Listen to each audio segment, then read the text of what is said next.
Hi friends, ഇന്നത്തെ പുതിയ ഒരു വീഡിയോയിലേക്ക് എല്ലാ കൂട്ടുകാർക്കും സ്വാഗതം. ഇന്ന് ഞാൻ നിങ്ങളെ പരിചയപ്പെടുത്തുന്ന വിഷയം തടി കൊണ്ടുള്ള കിച്ചൺ കബോർഡുകളാണ്. തടി കൊണ്ട് കിച്ചൺ കബോർഡുകൾ പണിയുമ്പോൾ എന്തെല്ലാം കാര്യങ്ങളാണ് ശ്രദ്ധിക്കേണ്ടത്, ഏത് തടിയാണ് കിച്ചൺ കബോർഡുകൾക്ക് സെലക്ട് ചെയ്യേണ്ടത്, തടികൾ സെലക്ട് ചെയ്യുമ്പോൾ ശ്രദ്ധിക്കേണ്ട കാര്യങ്ങൾ എന്തൊക്കെയാണ്, കിച്ചൺ കബോർഡിൽ തടികൾ ഉപയോഗിക്കുമ്പോൾ പ്രധാനമായിട്ടും ചെയ്യേണ്ട എന്തെല്ലാം കാര്യങ്ങളാണ് എന്നതിനെക്കുറിച്ചാണ് ഇന്നത്തെ വീഡിയോയിൽ ഞാൻ നിങ്ങളുമായി സംസാരിക്കുന്നത്. എൻ്റെ ഈ ചാനലിൻ്റെ പേര് സ്റ്റിയാൻ ഇൻറ്റീരിയേഴ്സ് എന്നാണ്. എൻ്റെ പേര് സെബാസ്റ്റ്യൻ. ഞാൻ ഒത്തിരി വലിച്ചു നീട്ടാണ്ട് വിഷയത്തിലേക്ക് കടക്കുകയാണ്. നമ്മുടെ വീട്ടിലെ പഴയ തലമുറ, നമ്മുടെ അപ്പച്ചനും അമ്മച്ചയൊക്കെ ഉള്ള വീടുകളാണെങ്കിൽ അവർക്കെല്ലാം ഒത്തിരി ഇഷ്ടപ്പെടുന്നത് തടി കൊണ്ടുള്ള കിച്ചൺ കബോർഡുകളാണ്. ഇങ്ങനെയുള്ള കബോർഡുകളാണ് അവർക്ക് ഏറ്റവും താല്പര്യമുള്ളത്. ഇന്നത്തെ ന്യൂജൻ വർക്കുകളൊന്നും അവർക്ക് ഇഷ്ടപ്പെടാൻ സാധ്യത വളരെ കുറവാണ്. പ്ലൈവുഡ് കൊണ്ടുള്ള വർക്കുകളെല്ലാം അവർക്ക് ഇഷ്ടപ്പെടാൻ സാധ്യത വളരെ കുറവാണ്. അപ്പോൾ അങ്ങനെയുള്ള വീടുകളിൽ കിച്ചൺ കബോർഡുകൾ ചെയ്യുമ്പോൾ നമ്മൾ ആദ്യമായി ശ്രദ്ധിക്കേണ്ടത് ഈ കബോർഡ് സെറ്റ് ചെയ്യാൻ ഉദ്ദേശിക്കുന്ന സ്ഥലം. അതായത് നമ്മൾ കിച്ചൺ കബോർഡ് പണിയാൻ ഉദ്ദേശിക്കുന്ന സ്ഥലത്ത് ഒന്നുകിൽ ഒരു പ്ലാറ്റ്ഫോം പണിയുക. ഒരു 10 സെൻറ്റിമീറ്റർ പൊക്കത്തിൽ ഒരു പ്ലാറ്റ്ഫോം സിമെൻ്റൊക്കെ ഉപയോഗിച്ച് പണിതതിന് ശേഷം അവിടെ ടൈൽസ് ഒട്ടിക്കുകയോ സിമെൻറ്റ് കൊണ്ട് ചാന്ത് വെക്കുകയോ ചെയ്യുക. അതിനുശേഷം അവിടെ നമുക്ക് കെമിക്കൽ അടിക്കണം. സോളിഗ്രാം പോലുള്ള കെമിക്കലുകൾ അവിടെ അടിക്കണം. വാട്ടർ പ്രൂഫിംഗ് ആയിട്ട് കെമിക്കലുകൾ അടിക്കണം. ടൈലൊട്ടിക്കുകയാണെങ്കിൽ അതിൻ്റെ ആവശ്യം വരത്തില്ല, ഭിത്തിയിൽ മാത്രം അടിച്ചാൽ മതിയാവും. അതിനുശേഷമാണ് നമ്മൾ കബോർഡ് പണിയേണ്ടത്. കബോർഡുകൾ പണിയുമ്പോൾ തടി കൊണ്ട് പണിയുന്ന കബോർഡുകളെക്കാളും ചിലവ് കുറവ് മൾട്ടിവുഡ് കൊണ്ട് ഉണ്ടാക്കുന്ന കബോർഡുകൾക്കാണ്. സ്ട്രക്ചർ വർക്കായിട്ട് മൾട്ടിവുഡ് കൊണ്ട് അത്തരം കബോർഡുകൾ ഉണ്ടാക്കുകയാണെങ്കിൽ ചിലവ് നമുക്ക് വളരെ കുറഞ്ഞിരിക്കുകയും ചെയ്യും. ഇനി അതല്ല, തടി കൊണ്ടാണ് നമ്മൾ ഉണ്ടാക്കേണ്ടത്, നമുക്ക് ഒത്തിരി തടികളുണ്ട്, അങ്ങനെയുള്ള വീടുകളിൽ പറമ്പിൽ ഒത്തിരി തടികളുള്ള വീടുകളാണെങ്കിൽ ഒന്നുകിൽ നമുക്ക് തേക്ക് മരങ്ങൾ ഈ ബോക്സ് വർക്കിന് വേണ്ടി ഉപയോഗിക്കാം, അതല്ലെങ്കിൽ മഹാഗണി ഉപയോഗിക്കാം.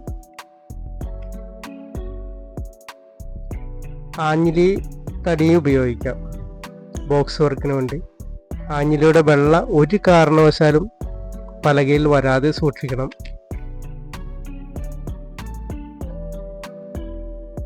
അതിനുശേഷം അതിൻ്റെ പുറകുവശത്തായിട്ട് പലക ഒരു കാരണവശാലും അടിക്കരുത്. ബേക്ക് വശം, അതായത് നമ്മൾ കബോർഡ് ഉണ്ടാക്കുമ്പോൾ കബോർഡിന് സ്ട്രോങ് കിട്ടുന്നതിന് വേണ്ടിയിട്ട് ബാക്കിലൊരു പാനൽ അടിക്കാറുണ്ട്. ആ പാനൽ ഒരു കാരണവശാലും തടി അടിക്കാൻ നിൽക്കരുത്. എത്ര തടി ഉണ്ടെന്ന് പറഞ്ഞാലും തടി അടിക്കരുത്. അത് കട്ടി കുറഞ്ഞ മൾട്ടിവുഡുകൾ അടിക്കുക. കാരണം ഭിത്തിയോട് ചേർന്ന് നിൽക്കുന്ന ഒരു സ്ഥലമാണ് ആ ഏരിയ. അപ്പോൾ അവിടെ മൾട്ടിവുഡുകൾ കൊടുക്കുക. അപ്പോൾ ഒരു കാരണവശാലും നമ്മുടെ കബോർഡിൻ്റെ ഉള്ളിലേക്ക് ഈർപ്പമോ വെള്ളമോ യാതൊരു ഇതും ബാധിക്കുകയില്ല. മാത്രമല്ല, ചിതൽ കയറുന്ന സ്ഥലമാണെങ്കിൽ നമുക്ക് ചിതലിനെ ചെറുക്കുവാനും ഇതേപോലുള്ള മൾട്ടിവുഡുകൾ നമുക്ക് ഉപയോഗിക്കാവുന്നതാണ്.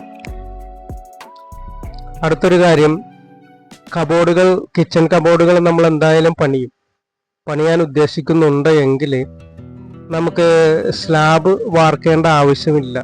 സ്ലാബ് വാർക്കുമ്പോൾ അതിനു വേണ്ടിയുള്ള മെറ്റീരിയൽ നമുക്ക് വേസ്റ്റ് ആവുകയും ചെയ്യും. അതുമാത്രമല്ല, നമ്മുടെ ഈ കിച്ചൺ കബോർഡിൻ്റെ ഇന്നറിലെ സ്പേസ് നമുക്ക് വളരെ ചെറുതായി പോകും. കാരണം എന്താണെന്ന് വെച്ചാൽ നമ്മൾ 10 സെൻറ്റിമീറ്ററോളം അടിയിലൊരു ബേസ്മെൻ്റ് ഉണ്ടാക്കി, അതിപ്പോൾ തടി കൊണ്ടാണെങ്കിലും ബേസ്മെൻ്റ് ഉണ്ടാക്കിയേ പറ്റുള്ളൂ. പിന്നെ ഒരു സ്ലാബ് വാർക്കുകയാണെങ്കിൽ ഒരു 3 ഇഞ്ചോളം സ്ലാബിൻ്റെ കനവും പോകും. അപ്പോൾ അത്രയും കനം, നമുക്ക് അത്രയും സ്ഥലം നമ്മുടെ ഇന്നറിൽ കബോർഡിൻ്റെ ഉൾഭാഗത്ത് നമുക്ക് കുറയുകയാണ് ചെയ്യുന്നത്. അങ്ങനെ വരുമ്പോൾ നമുക്ക് ബാസ്ക്കറ്റുകൾ പിടിപ്പിക്കുവാൻ പറ്റാത്ത രീതി വരും. പ്ലേറ്റ് ബാസ്ക്കറ്റുകൾ 2 എണ്ണം ഒരു ഭാഗത്ത് ഏതെങ്കിലും ഒരു കോർണർ, ഏതെങ്കിലും ഒരു ഏരിയയിൽ വെക്കുമ്പോൾ 2 എണ്ണം അടിയിലൊരെണ്ണം മേളിലൊരെണ്ണമായിട്ട് വെക്കുമ്പോൾ ഹൈറ്റ് പറ്റാത്ത അവസ്ഥ വരും. കിച്ചൺ കബോർഡിൻ്റെ ഉയരം 90 സെൻറ്റിമീറ്റർ ആയിട്ടാണ് നമ്മൾ മിക്ക വീടുകളിലും ചെയ്യേണ്ടത്. 90 സെൻറ്റിമീറ്റർ ഫ്ലോറിൽ നിന്ന് 90 സെൻറ്റിമീറ്റർ ആയിരിക്കണം ഗ്രാനൈറ്റിൻ്റെ ഹൈറ്റ്. ബാസ്ക്കറ്റുകൾ പിടിപ്പിക്കുമ്പോൾ ഇപ്പോൾ 30 സെൻറ്റിമീറ്റർ ആണ് അതിൻ്റെ ഒരു ഹൈറ്റായിട്ട് നമ്മൾ പ്ലേറ്റിൻ്റെ ഹൈറ്റായിട്ട് കണക്കാക്കേണ്ടത്. അപ്പോൾ അത് നമുക്ക് സ്ഥലം കിട്ടാത്ത അവസ്ഥയിലേക്ക് പോകും. അപ്പോൾ അതുകൊണ്ട് കിച്ചൺ കബോർഡുകൾ പണിയാൻ ഉദ്ദേശിക്കുന്നുണ്ടെങ്കിൽ സ്ലാബുകൾ പരമാവധി ഒഴിവാക്കുക.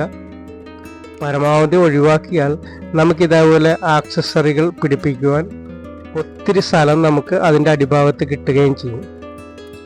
ഈ കബോർഡിൻ്റെ മുകൾ ഭാഗത്തായിട്ട് നമുക്ക് ഗ്രാനൈറ്റ് വെക്കുന്നതിനുള്ള സ്പേസ് സൗകര്യം നമുക്ക് ഉണ്ടാക്കാനും സാധിക്കും. അപ്പോൾ ബേസ് യൂണിറ്റ് അങ്ങനെയാണ് ചെയ്യേണ്ടത്. തടികൾ സെലക്ട് ചെയ്യുമ്പോൾ മഹാഗണിയാണ് നമുക്ക് ഡോറുകൾക്ക് ചിലവ് കുറഞ്ഞതും ഏറ്റവും ഫിനിഷിംഗ് ആയിട്ടും ചെയ്യാൻ സാധിക്കുന്ന തടി എന്ന് പറയുന്നത് മഹാഗണിയാണ്. പിന്നെ അടുത്തതായിട്ടുള്ളത് തേക്കാണ്. തേക്ക് തടി നമുക്ക് എല്ലാത്തിനും ഉപയോഗിക്കാൻ പറ്റുമെന്ന് എല്ലാവർക്കും അറിയാവുന്ന കാര്യം തന്നെയാണ്. അതുപോലെ നമ്മുടെ നാട്ടിൽ കിട്ടുന്ന നാടൻ തടികളിൽ വെച്ച് ഉള്ള തടികളാണ് ഞാനിപ്പോൾ പറയുന്നത്.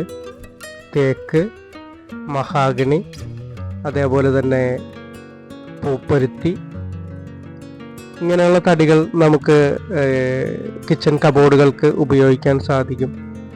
അതുപോലെ പ്ലാന്റേഷൻ വരവ് തടികളെ കുറിച്ച് പറയുകയാണെങ്കിൽ ചെറുതേക്ക് പോലുള്ള എല്ലാ തടികളും നമുക്ക് കിച്ചൺ കബോർഡിൻ്റെ ഡോറുകൾക്കും അതേപോലെ മറ്റുള്ള പലകൾക്കുമായിട്ട് ഉപയോഗിക്കാൻ സാധിക്കും. ഇത്രയുമാണ് തടികളെക്കുറിച്ച് പറയാനുള്ളത്. തടികൾ സെലക്ട് ചെയ്യുമ്പോൾ നമ്മളെപ്പോഴും ശ്രദ്ധിക്കേണ്ട ഒരു പ്രധാനപ്പെട്ട കാര്യം നല്ല മൂപ്പുള്ള തടി സെലക്ട് ചെയ്യുക. എങ്ങനെയാണ് തടിയുടെ മൂപ്പ് കണക്കാക്കേണ്ടതെന്ന് ഞാൻ ഈ ചാനലിൽ പോസ്റ്റ് ചെയ്തിട്ടുണ്ട്. തടിയെക്കുറിച്ച് കൂടുതൽ അറിയാത്ത ആളുകൾ ആരെങ്കിലും ഉണ്ടെങ്കിൽ ഈ ചാനലിൽ നിങ്ങൾക്ക് പ്ലേലിസ്റ്റിൽ തടികളെക്കുറിച്ച് തടി എങ്ങനെ സെലക്ട് ചെയ്യാം എന്നതിനെക്കുറിച്ച് ഞാൻ പോസ്റ്റ് ചെയ്തിട്ടുണ്ട്. നിങ്ങൾക്കത് കാണാവുന്നതാണ്. അതുപോലെ ഇനി കബോർഡുകൾ ചെയ്ത് കഴിയുമ്പോൾ ഇപ്പോൾ നമ്മൾ ഈ ബോക്സുകൾ ഉണ്ടാക്കി, സ്ട്രെച്ചർ വർക്ക് ഉണ്ടാക്കി, അതേപോലെ ഡോറുകൾ ഉണ്ടാക്കി. അപ്പോൾ പെയിൻറ്റിങ്ങിന് മുമ്പായിട്ട് നമ്മൾ ചെയ്യേണ്ട മറ്റൊരു കാര്യമുണ്ട്. നമ്മൾ സ്ട്രെച്ചർ വർക്കുകൾ തടിയിലാണ് ചെയ്യുന്നതെങ്കിൽ നിർബന്ധമായിട്ടും അതിന് സോളിഗ്രാം എന്ന മെറ്റീരിയൽ നമുക്ക് അടിച്ചിരിക്കണം. അത് പ്രൈമറിൽ കൂട്ടിയോ പ്രൈമറിൽ ആഡ് ചെയ്തോ എന്തെങ്കിലും സോളിഗ്രാം, വുഡ് പ്രൊട്ടക്ടർ എന്നിങ്ങനെയുള്ള സാധനങ്ങൾ ഏതെങ്കിലും ഒന്ന് ചിതലെടുക്കാതിരിക്കാനായിട്ട് നിർബന്ധമായും അടിച്ചിരിക്കണം. അത് തേക്കാണെങ്കിൽ പോലും, തേക്ക് മരമാണ് നമ്മൾ ചെയ്യുന്നത് എങ്കിൽ പോലും നിർബന്ധമായിട്ടും ഈ ഒരു വുഡ് പ്രൊട്ടക്ടറോ സോളിഗ്രാമോ അടിക്കുക. ലോങ് ലൈഫ് കിട്ടാനായിട്ട് വളരെ നല്ലതാണ്. അതേപോലെ ഡോറുകൾക്കും അടിക്കുക. ഡോറുകൾ ചെയ്യുമ്പോൾ പെയിൻറ്റിങ്ങിന് മുമ്പായിട്ട് ഈ സോളിഗ്രാമോ വുഡ് പ്രൊട്ടക്ടറോ അടിക്കേണ്ടത് അത്യാവശ്യമാണ്. ഇപ്പോൾ കിച്ചൺ കബോർഡുകൾ പണിയുമ്പോൾ പ്രാഥമികമായിട്ട് ചെയ്യേണ്ട കാര്യങ്ങൾ എന്തെല്ലാമാണെന്ന് നിങ്ങൾക്ക് മനസ്സിലായി കാണും എന്ന് ഞാൻ കരുതുന്നു. ഇത്തരം കാര്യങ്ങൾ ശ്രദ്ധിക്കുകയാണെങ്കിൽ നമ്മുടെ വീട്ടിൽ തടി കൊണ്ട് കബോർഡുകൾ ഉണ്ടാക്കുമ്പോൾ ഒത്തിരി ലോങ് ലൈഫ് കിട്ടുവാൻ നമ്മളെ സഹായിക്കും. അതുപോലെ ചിതല പോലുള്ള കാര്യങ്ങൾ നമ്മുടെ കബോർഡിനെ ബാധിക്കുകയുമില്ല. സാധാരണ ചിതല കയറുന്നത് ഭിത്തിയുടെ അടിഭാഗത്ത് നിന്നാണ്. അപ്പോൾ സ്കേറ്റിംഗ് കൊടുക്കുമ്പോൾ ടൈൽസ് ഇടുകയാണെങ്കിൽ അതൊരു പരിധിവരെ അതിനെ നമുക്ക് മാറ്റി നിർത്താൻ സാധിക്കും. അതേപോലെ സോളിഗ്രാമോ വുഡ് പ്രൊട്ടക്ടറോ അടിക്കുക, ബേക്ക് വശത്തായിട്ട് മൾട്ടിവുഡ് കൊടുക്കുക. ഇത്തരം കാര്യങ്ങൾ ശ്രദ്ധിച്ചാൽ നമ്മൾ ഉണ്ടാക്കുന്ന കബോർഡുകൾ, തടി കൊണ്ടുണ്ടാക്കുന്ന കബോർഡുകൾ ദീർഘകാലം നിൽക്കുകയും ചെയ്യും. ഈ വീഡിയോ നിങ്ങൾക്ക് ഉപകാരപ്രദമാവുകയാണെങ്കിൽ തീർച്ചയായും ലൈക്കും ഷെയറും നൽകുക. ഒപ്പം എൻ്റെ ഈ ചാനൽ സബ്സ്ക്രൈബ് ചെയ്യുക. മറ്റൊരു പുതിയ വീഡിയോയുമായി വരുന്നതുവരെ എല്ലാ കൂട്ടുകാർക്കും ശുഭദിനം.